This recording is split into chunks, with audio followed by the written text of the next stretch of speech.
disturbing. Hi there, and welcome to Dork Wars, the podcast, your galactic hub for all things Star Wars and more. My name is Blake, and I'm here with the best hosts in the galaxy. First off, the funny one, Wesley. I don't consider myself the funny one. I think I'm like the grumpy one now, or the cranky one. What's up, dorks? It's the kids and the girlfriend. That's do right. that to you. A lot of life happening. Yeah. I used to be the fun one.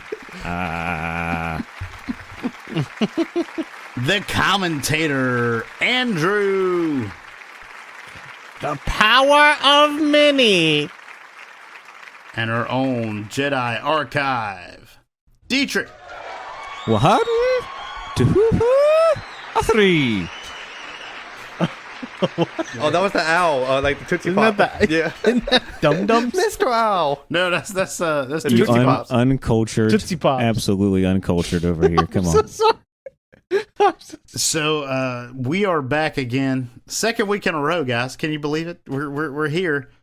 I said we were going to be back. We are back for the episode 3 summary and our thoughts on the Acolyte. And we also brought back our friend Wesley. Wesley, welcome back to Dork Wars, man. Like, how's it feel? I feel like haven't seen my long lost brothers in a long time. I mean, we talked the whole time. What are you talking about? It's been 16 years since I saw my sister. Dork. Fellow Dork in the wars. Yeah, I miss the banter and talking about Star Wars, because usually we kind of hold off on a lot of these nerdy Star Wars topics, in case when we're ready to record again. So I feel like we have a lot of catching up to do. We do, in a sense. We do, because we do hold our hot takes for the show, even if we're not recording the show. So I can't wait to get down to it. But before we get down to it, we have some nerdy news. So now, hear this. Now hear this! Now hear this! Now you hear this, whoever you are. So before we get into new news, we have to kind of go back to old news because Wesley's here, all right? This is our on-staff Hunger Games aficionado. He gave us the hot takes on all the sexiness of the book that was Songbirds and Snakes. Yes. We didn't get all that. We didn't get all that in the movie like you predicted, Wesley. You didn't watch the extra scenes at the end. Oh, you didn't. You gotta stay through the credits, okay? What? There's a whole other movie after the credits. It's crazy. There's like an hour and a half. It's on Pornhub, but you have to put your ID in if you live in North Carolina now. So, How do you know that, Blake? I feel like you know that I know that because you know that. We're on the same page. Wesley, what do you think of this news on a new Hunger Games book? We have a new one coming out, 2025. It's going to star Haymitch in his Hunger Games. We're going to find out how he won. And from what we know, Haymitch kind of hit around until the end and took out the final person to win the Hunger Games. So how exciting is this really going to be? Well, first of all, I want to say thanks for having me on. I listened to last week's episode, and long-time listener, first-time caller. And I agree, Grant is a poser. Okay, he is not the Hunger Games expert. It's me. Okay, I take that title. I'm kidding. I miss you, Wesley. I'm crying right now. I love you. I love you, man. No, I'm just kidding. I'm only saying that because Grant's not here to defend himself. But well, if he would come on, he could defend himself. That's right. What I'm saying. Yeah, that's the rules. If you're not here to defend yourself, then you're open game. You're the target. But yeah. All right. No new rules. New rules. Yeah, we got some new rules. Wesley always redefining the rules. We'll post them in the Discord. No, but that's cool though. Yeah, I like Haymitch, and I'm interested to see what kind of talent he pulls in the Hunger Games. See what his type is, and I think that'd be a good prequel, and I will pre-order the book and ready for it to come. Same, man. I love the Hunger Games. I think it's a good world. I think that the characters are interesting. I think the story is interesting. I remember when the first Hunger Games came to movie theaters, I didn't know anything of it. I didn't read any of the books. And my friend invited me to the theater to see a movie called Hunger Games. Was she hot? Yeah. Well, Yeah, she was. Hey, you hear that, That's pause? how- She was hot. Yeah. well, You heard the no, pause. actually, I don't want to say this on the podcast, but no, actually, it was Adam, and it's the guy that tried to get Blake's wife. Get my before- wife, yeah. But that's before I was in the picture. That's right. Oh, okay. Never mind. That seemed more sinister. But Yeah. I won. But I won. Though. I mean, Yeah. I still won. Quick question Yeah, though. Is the Hunger Games movie going to be just Woody Harrelson with a wig? Like not de-aged, nothing. Just Woody. Nothing. Just what. That's what I want. Man, I hope so. That's what the people That's want. what I want I too. need and demand it. So we have a little bit of other news, maybe some rumors.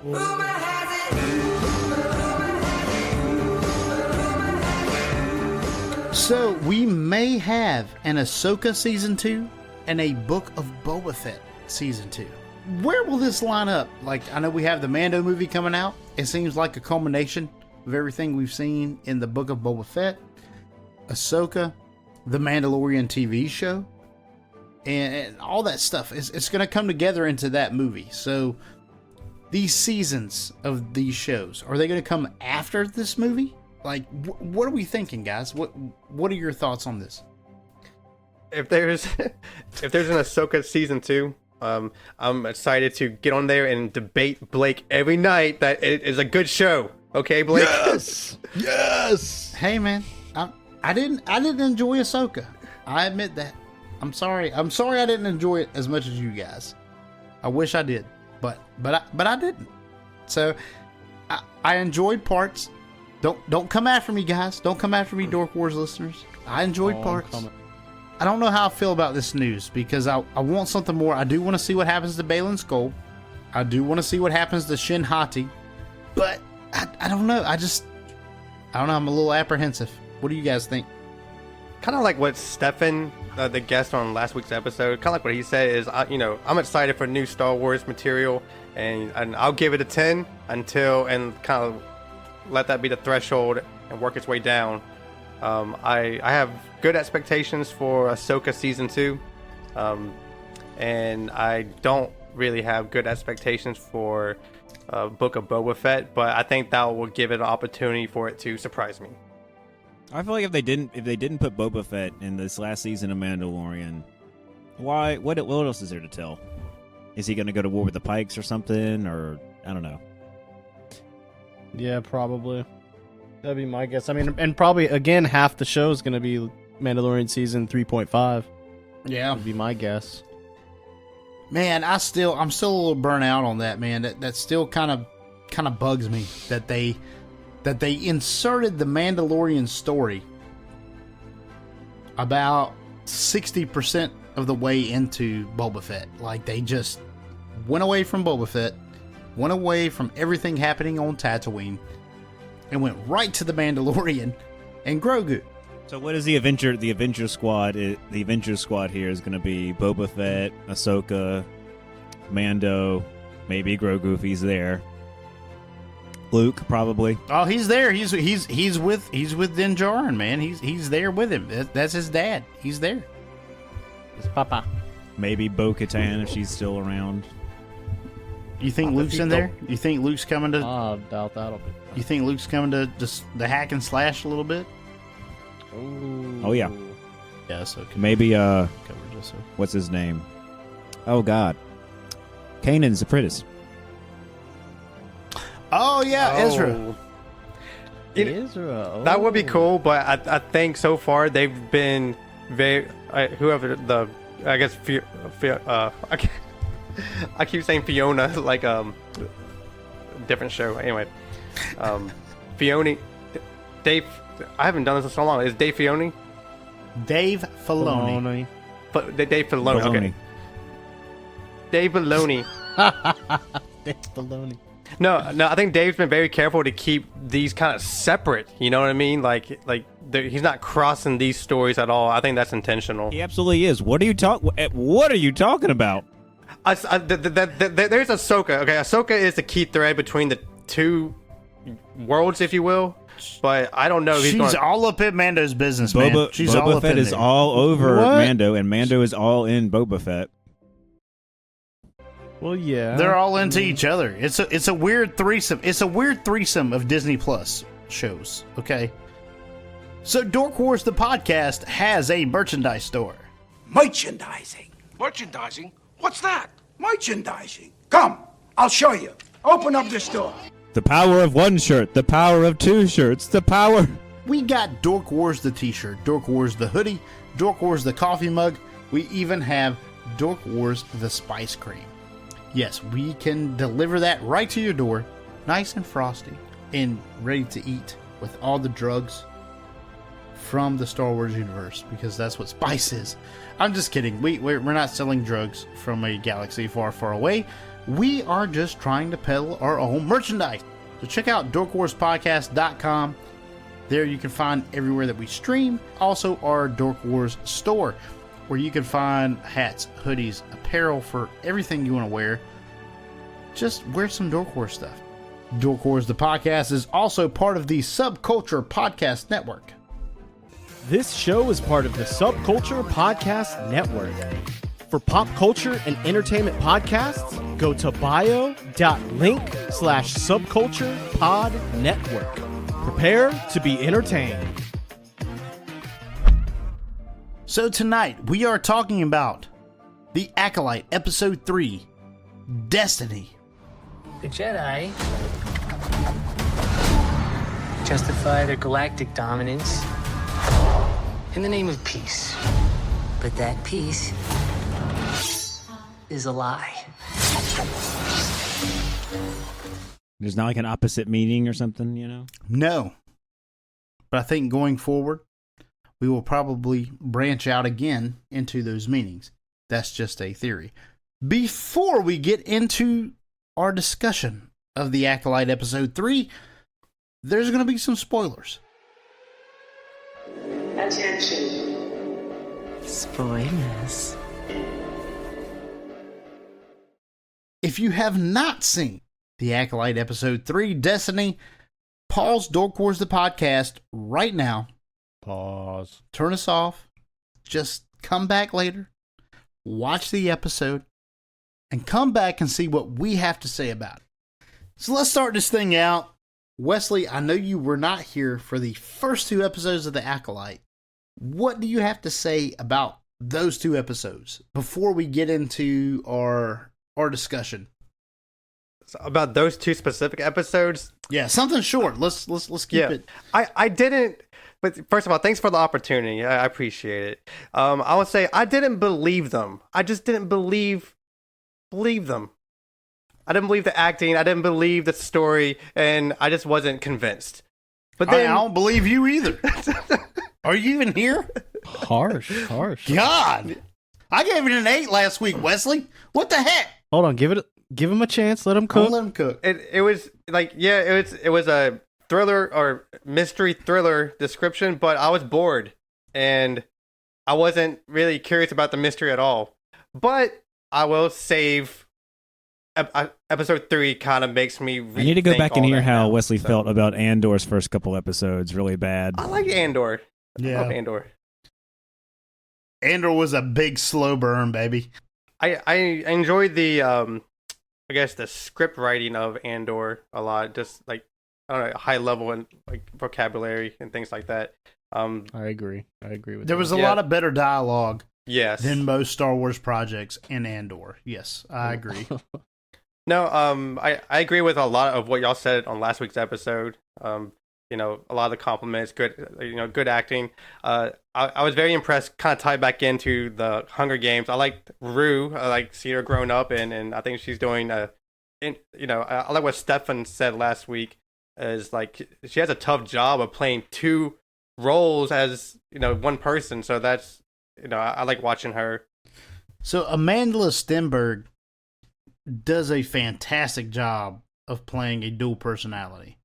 I think she's brought it home. She really didn't get a lot of recognition in this episode because she wasn't in it.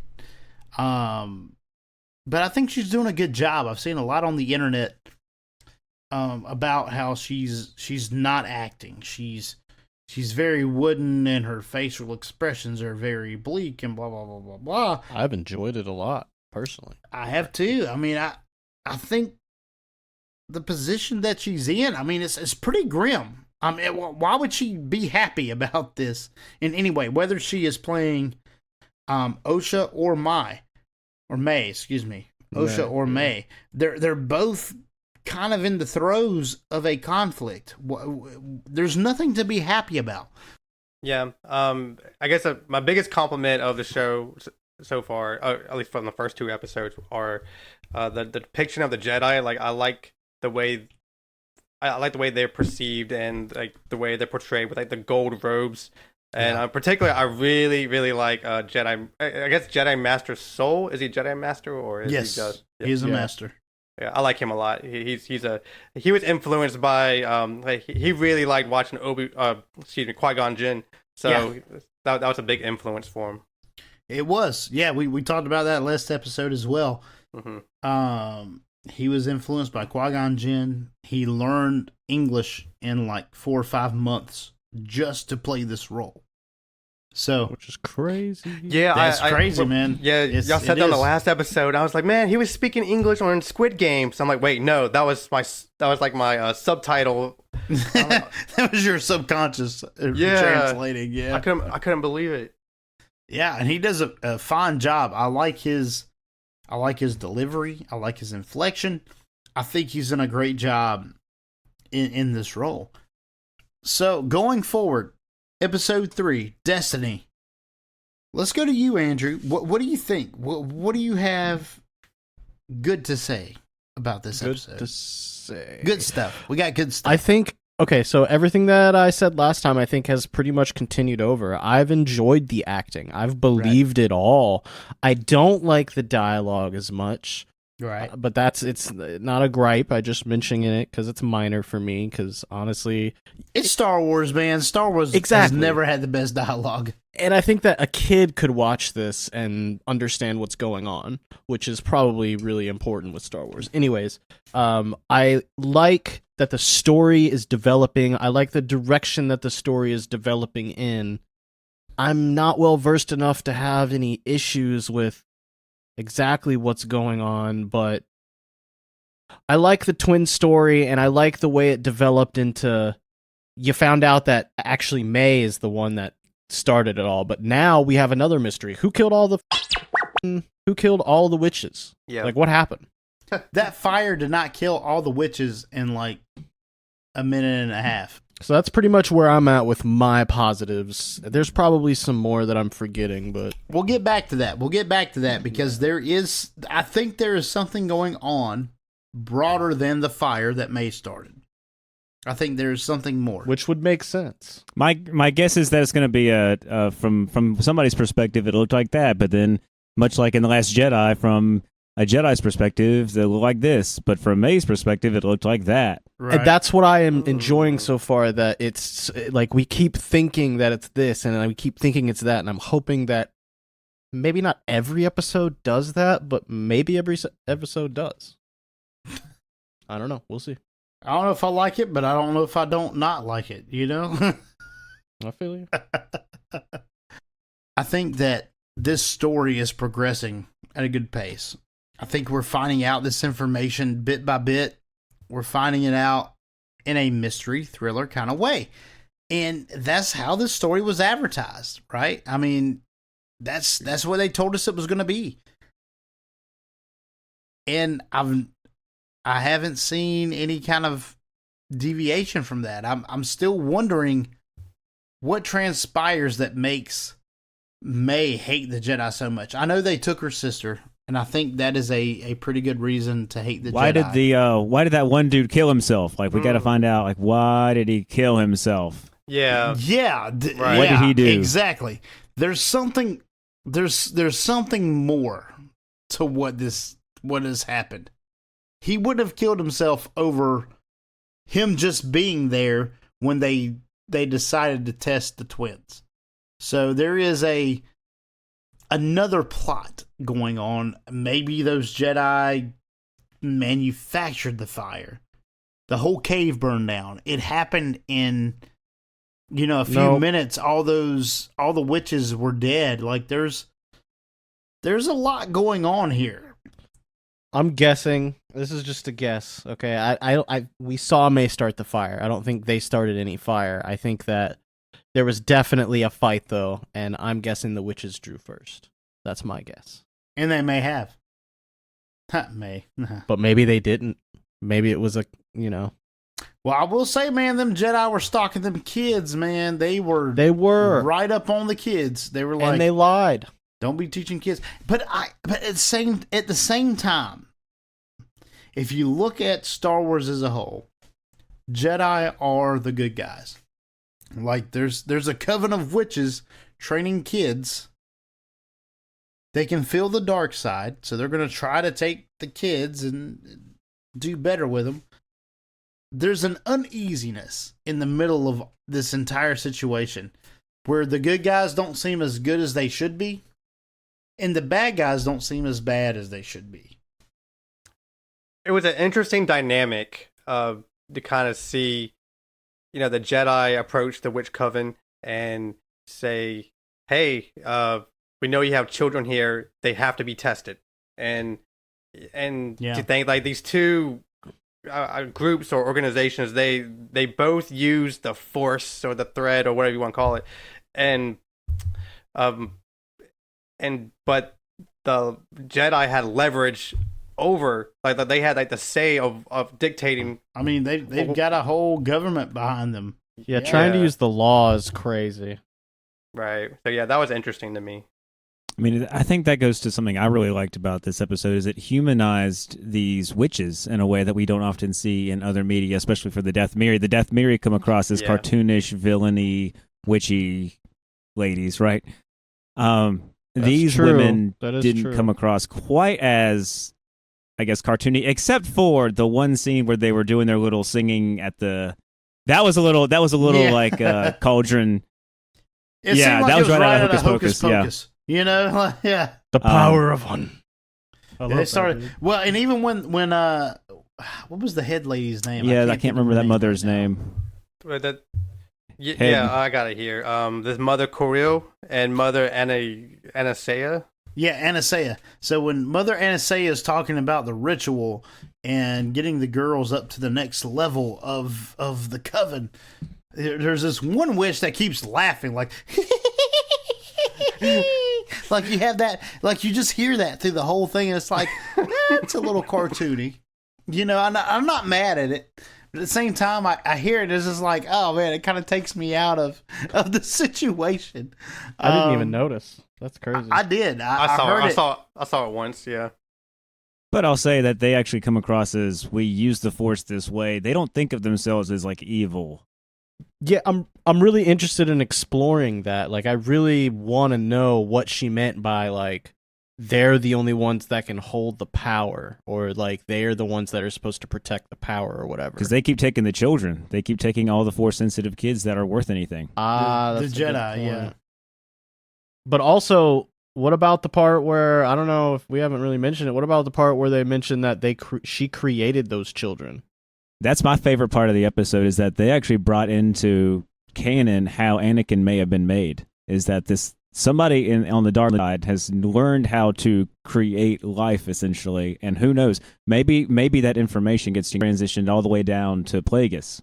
Interesting. I get that, and that may be true. There's a lot of parallels between Osha and Anakin. There's a lot of parallels between those two characters. I hadn't thought of that. Wow. However, there is a panel in one of the Darth Vader comics written by Charles Soule where the panel is he's kind of doing a Force thing over Shmi's belly. The panel implies he's making him. He's like using the Force to create the embryo. Charles Soule has said this comic strip is literally what Darth Vader feels and fears. Not that this is what really happened. This is what he fears. So they're not saying that Anakin was created by Plagueis or Palpatine. They're even kind of denying that a little bit in the comic, at least. Interesting.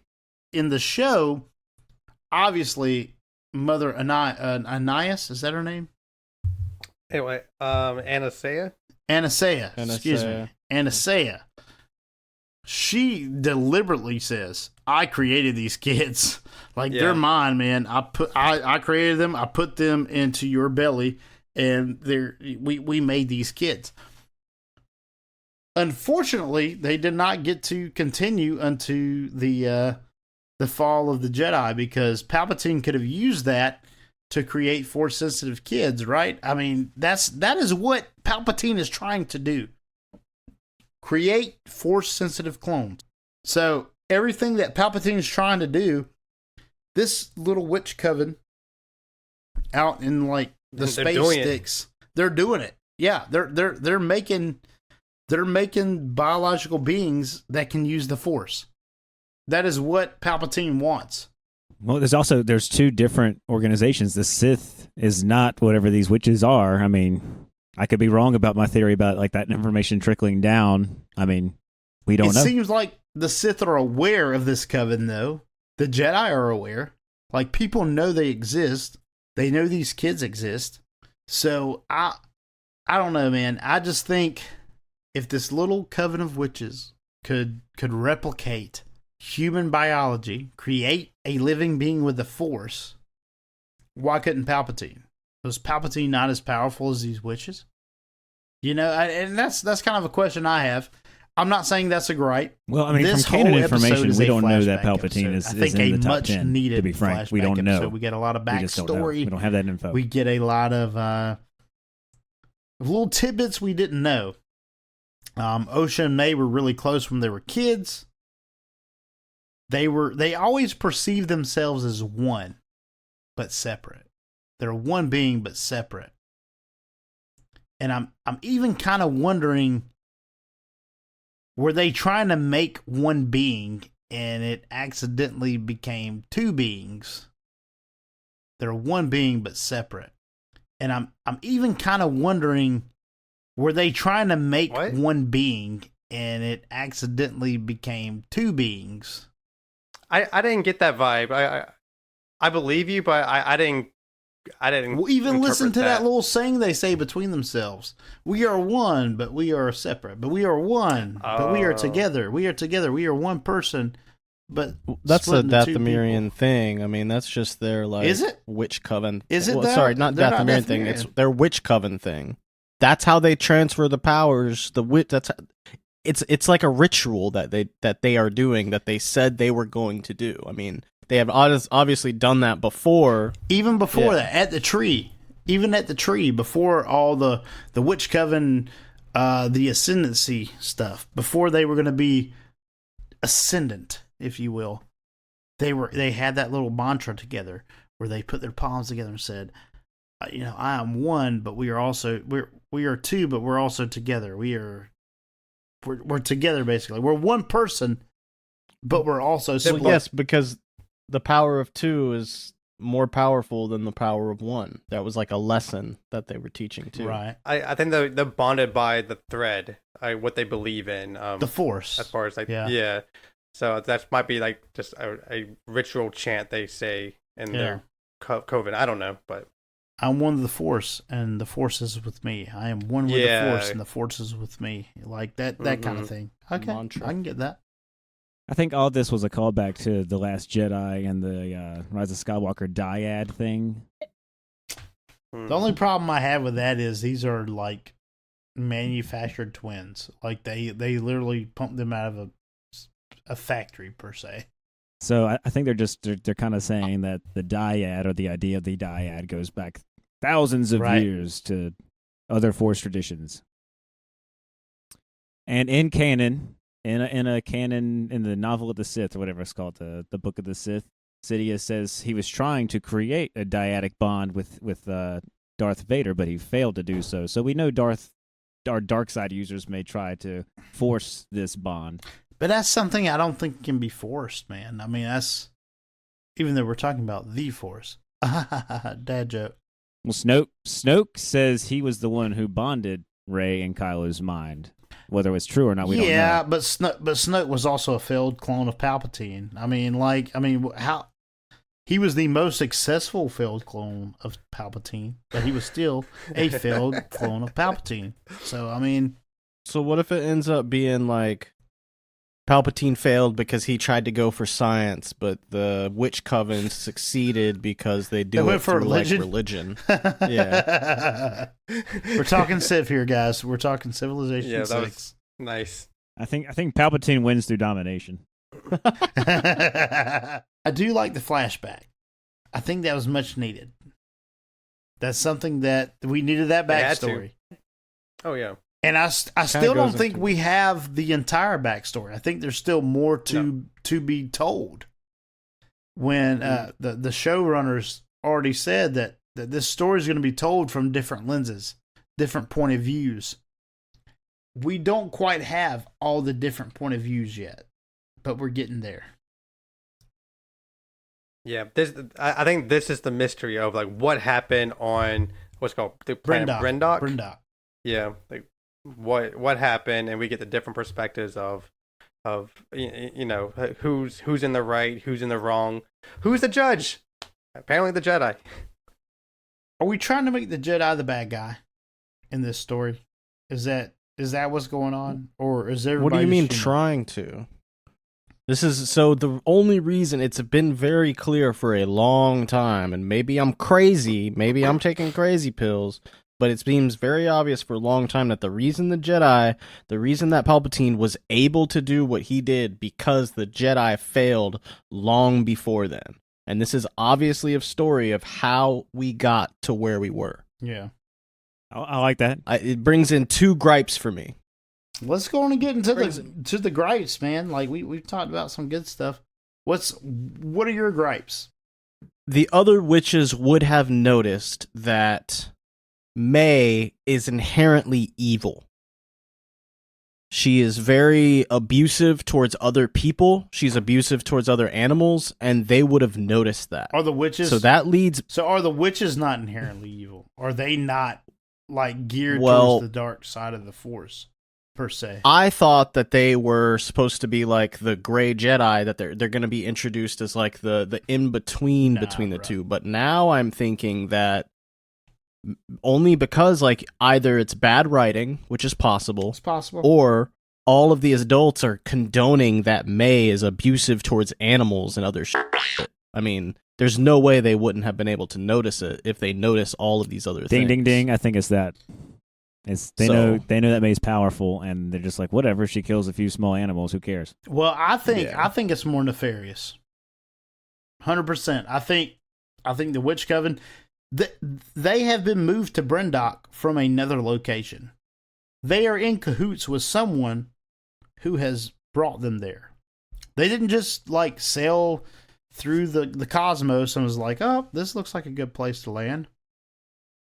How do you know that? How do I know that? Yeah, we don't have an origin of them, do we? We don't, but I'm just saying, like you're jumping to conclusions. I'm making assumptions. I am. I'm going to go on and stake a claim right now. The Sith helped them find Brendok from wherever they came from. I don't know where they came from, but something happened. Maybe they found out they were experimenting with genetic Force stuff. I don't know. But something happened for them to go to Brendok and to get off the map, to get off the radar of the Republic. So someone helped them move there, or they just sold all their possessions and picked up and got on a transport and went to Brendok. But I believe in this episode, someone told them to go to Brendok. Like this was a place to get out of the way. This is a place to get out of the Republic. Yeah, I think that was said, that basically it's implied the Jedi have already chased them off from somewhere else, or the Republic in general. So yeah, I think you're right about that. I think the timeline, though, we don't have enough to know when that was.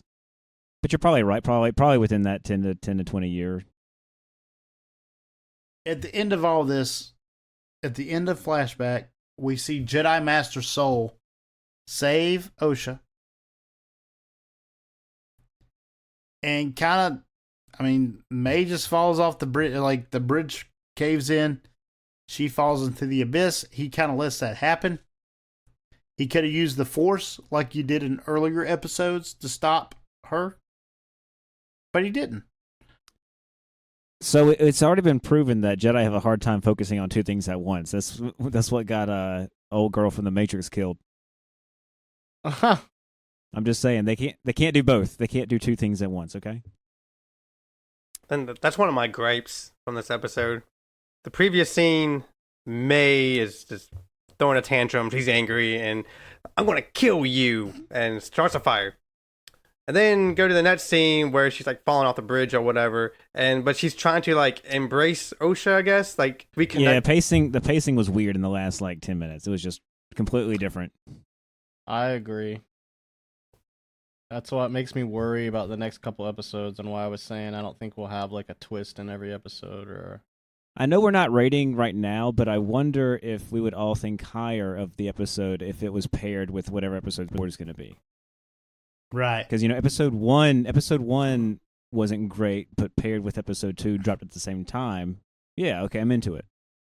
A series as a whole is kind of, when you talk about like sitcoms, they're kind of episodic, right? There's a story in the episode, and then the next episode is a totally different story. This one is a whole story through an episode, through a season. Excuse me. It's hard to rate one before you see the next 5 that we have left, right? It's hard to rate this episode before we see the rest of it. Are we going to do it? Yes, because that's part of the show. When we look at this overall, at the end of this series, when we look at the Acolyte as a whole, we'll probably have a different opinion of this episode. From what I've heard, episode 5 is the linchpin. That's the one that everyone's going to be kind of either out of sorts about or all into. That's from the showrunners, not from YouTubers, not from like. How have people seen it yet? That's from the showrunners, though. I'm saying that's from the showrunners. That was from the showrunners. Because I was gonna mention that Wesley and I both watched this episode with like negative intentions, thinking that it was gonna be super horrible. Because that's what we've heard from people. They were like, episode 3 is gonna change Star Wars lore forever. Blah blah blah blah blah. And that's not what happened. I still don't know what's crazy. There's nothing crazy in there. That's what people paint it as. We talked about this last episode. There's a lot of hate for this show over nothing. I mean, I'm not saying that this is the best show that ever was. I'm not saying that the writing couldn't be a little bit better. I'm not saying the acting couldn't be a little bit better. I'm also saying that this isn't the lore-destroying Star Wars show that everyone has claimed it was going to be. It's way better than Marvel's been, in my opinion. Yeah. I'm going to tell you, man, I've enjoyed this show so far. Even this episode.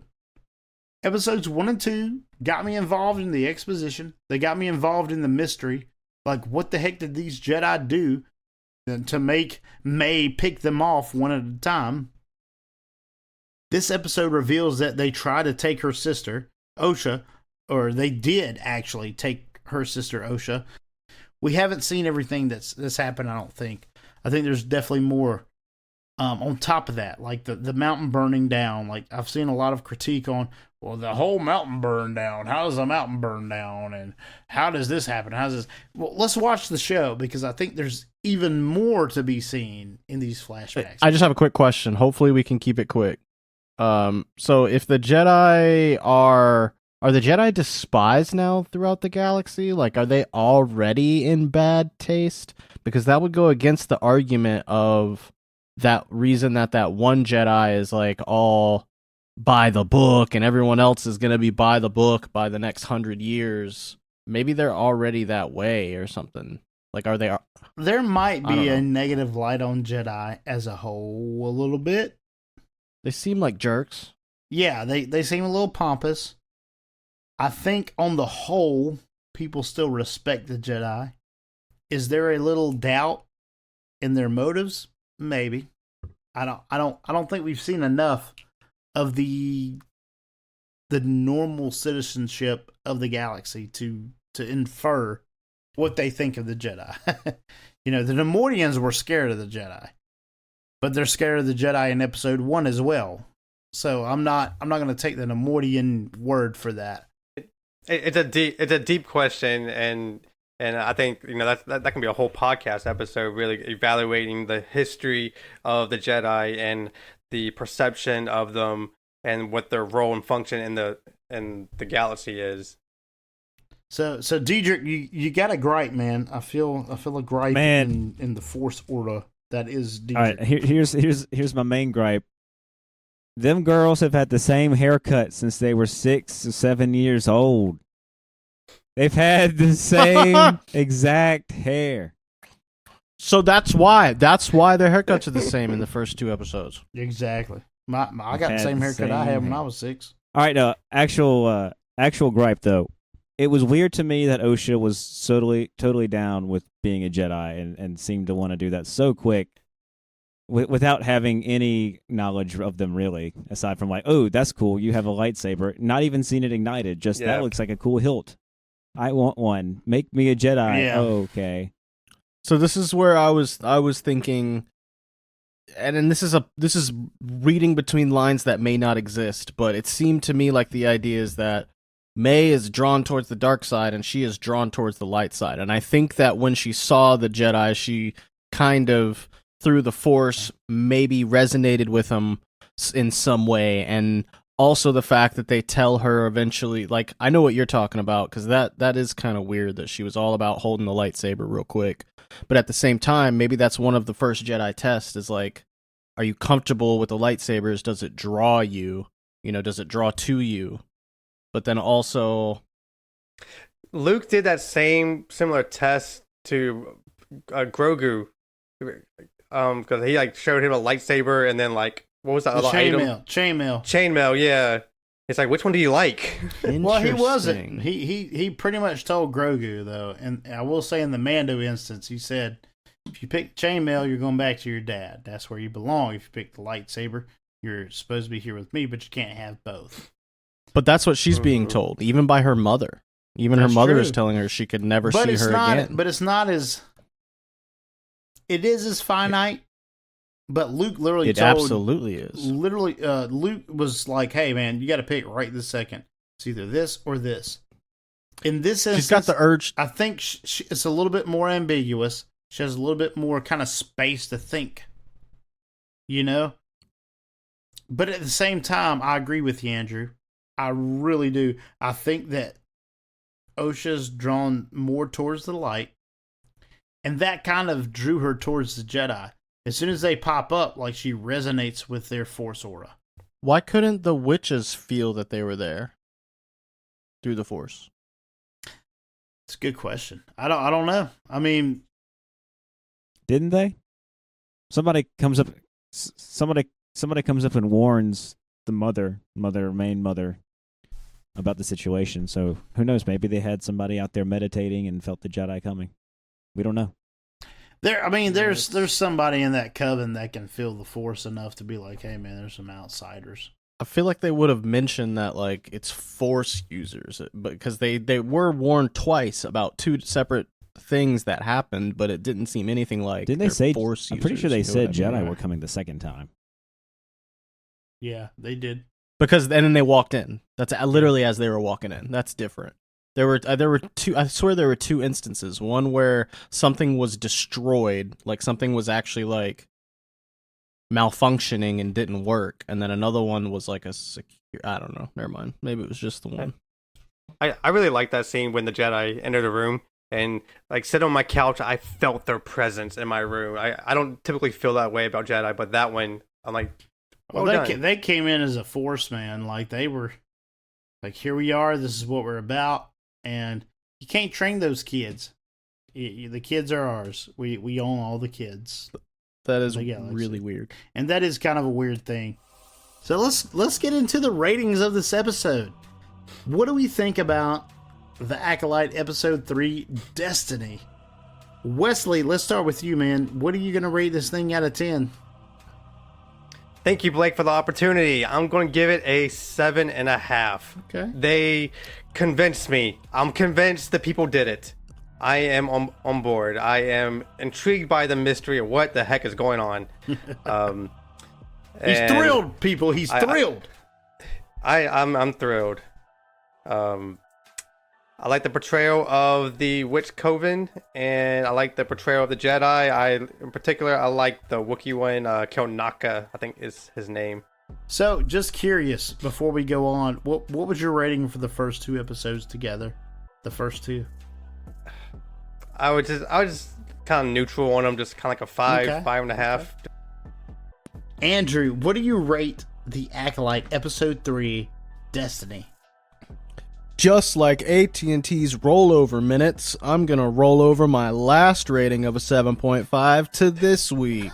I think it's still about the same level. I don't think it's gotten better. It has stayed exactly how I've hoped it has stayed, It's which consistent. is a good thing. Exactly. It's a good thing.